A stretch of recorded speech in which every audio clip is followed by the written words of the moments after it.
प्रिय विद्यार्थियों, बीए पाठ प्रथम के प्रथम प्रश्न पत्र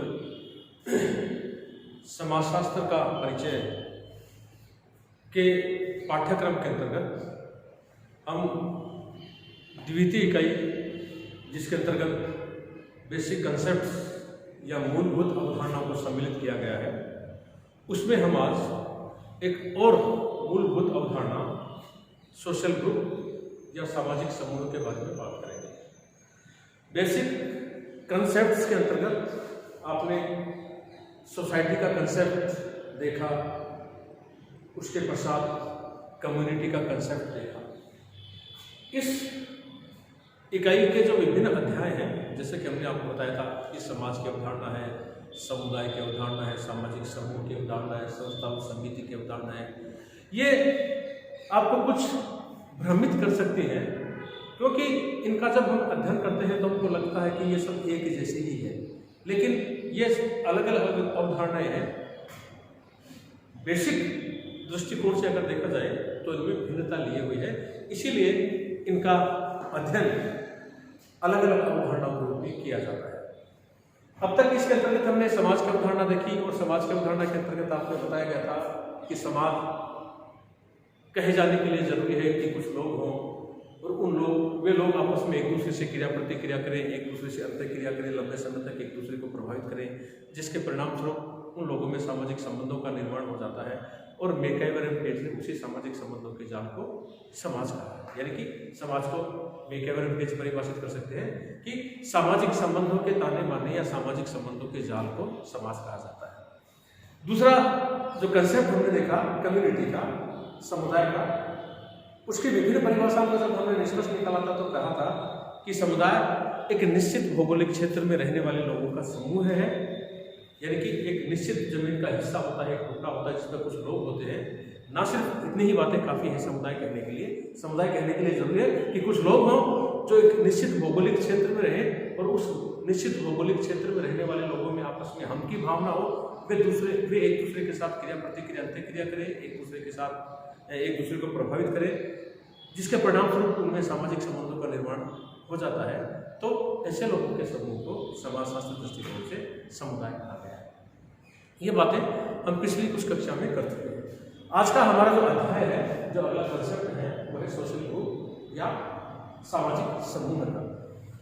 यूँ तो सामाजिक समूह से सामान्य तौर पर ऐसा समझा जाता है कि जहाँ पर भी दो या दो से अधिक लोग एकत्रित हो जाते हैं, उसको हम लोग समूह कह देते हैं, ठीक है। लेकिन एक समाजशास्त्र का विद्यार्थी होने के नाते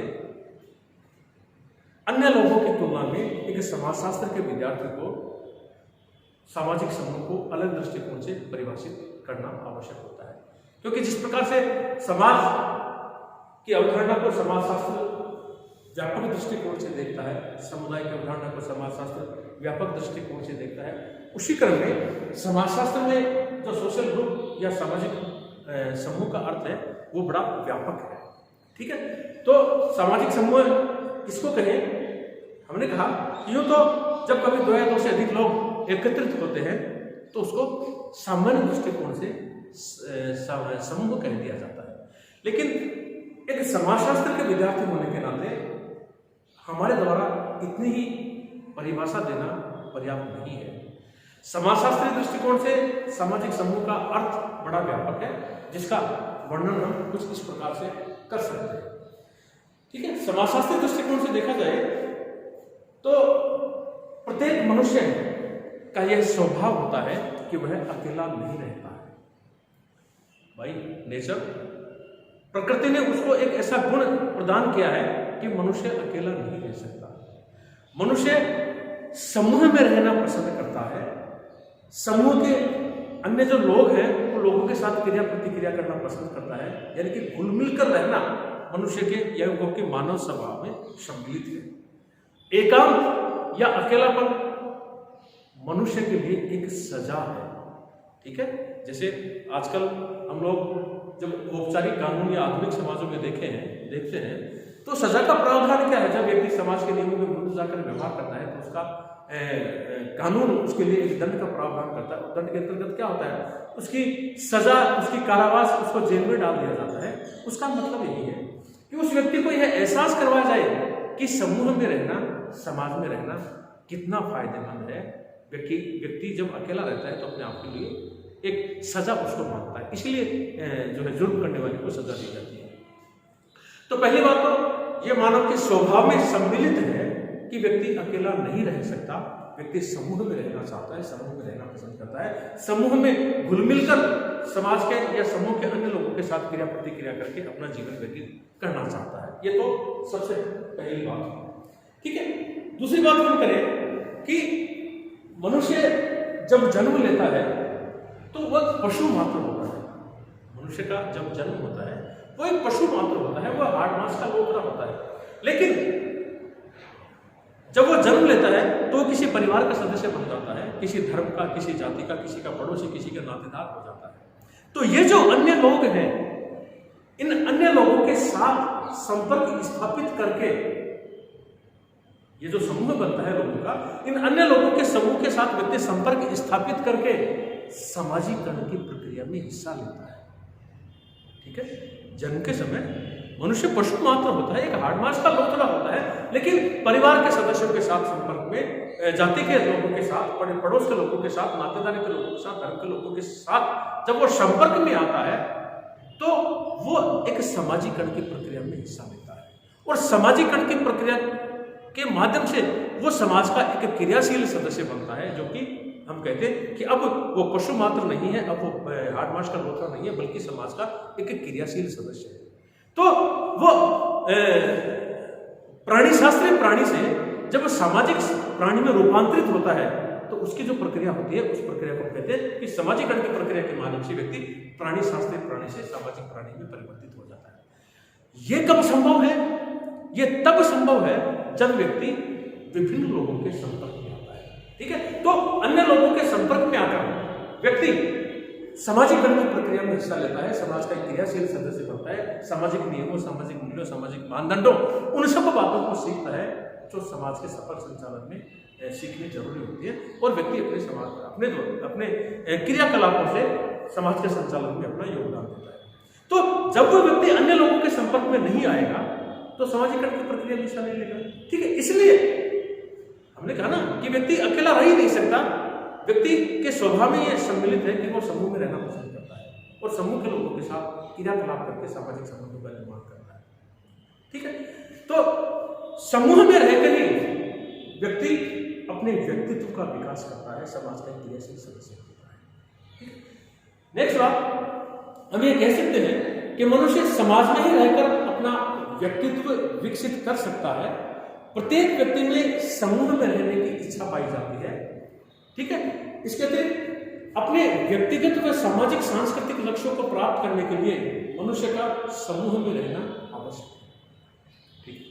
यानी कि जब व्यक्ति समूह के लोगों के संपर्क में आएगा, व्यक्ति के अनेक प्रकार की आवश्यकताएं होती हैं, उसकी कुछ मानसिक, शारीरिक, आध्यात्मिक, शैक्षणिक, आर्थिक, राजनीतिक अनेक प्रकार की आवश्यकताएं होती हैं, ठीक है। और इन आवश्यकताओं की पूर्ति कब कर सकता है? देखो, तो कहते हैं कि समाज अपने आप में आत्मनिर्भर है, समाज के प्रत्येक सदस्य की आवश्यकताओं की पूर्ति करने की गारंटी सोसाइटी की है। इसका मतलब यह है कि व्यक्ति समाज के अन्य लोगों के साथ समूह के दूसरे लोगों के संपर्क में आकर ही अपने व्यक्तिगत और सामाजिक सांस्कृतिक लक्ष्यों को प्राप्त करता है, अपनी व्यक्तिगत और सामाजिक सांस्कृतिक आवश्यकताओं की पूर्ति करता है। इसलिए व्यक्ति का समाज में रहना जरूरी है, ठीक है। समाजशास्त्र में समूह का संबोध इतना महत्वपूर्ण है, जैसे कि हमने कहा था ना कि समाजशास्त्र में समाज का संबोध महत्वपूर्ण है, ठीक उसी प्रकार से समाजशास्त्र में समूह का संबोध इतना महत्वपूर्ण है कि इसे विषय की आधारशिला के रूप में प्रस्तुत किया जाता रहा है, ठीक है। व्यवहारिक तौर पर यह जो सामान्य व्यक्ति समाज, समूह, समुदाय को सामान्य दृष्टिकोण से परिभाषित करता है, लेकिन एक समाजशास्त्र का विद्यार्थी होने के नाते समाजशास्त्र समूह को बड़े व्यापक संबोध में देखता है, इसका एक अलग अर्थ लगाता है, ठीक है। तो ये तो सामाजिक समूह के बारे में कुछ सामान्य सी बातें थी। जैसे कि आपको बताया, मानव के स्वभाव में ये नहीं थे कि वो अकेला नहीं रह सकता, समूह में रहेगा, समूह के लोगों के साथ क्रियाकलाप करेगा, उनके साथ अंतर संबंध स्थापित करेगा और अपने व्यक्तिगत और सामाजिक सांस्कृतिक आवश्यकताओं की पूर्ति करेगा, जो कि समूह में रहने के संभव है। इसके अलावा समाजशास्त्री दृष्टिकोण से कुछ समाजशास्त्री हैं जिन्होंने समूह को अपने अपने दृष्टिकोण से परिभाषित करने की कोशिश की। उसमें पहले जो समाजशास्त्री है आर्बर्न व लिंकोफ।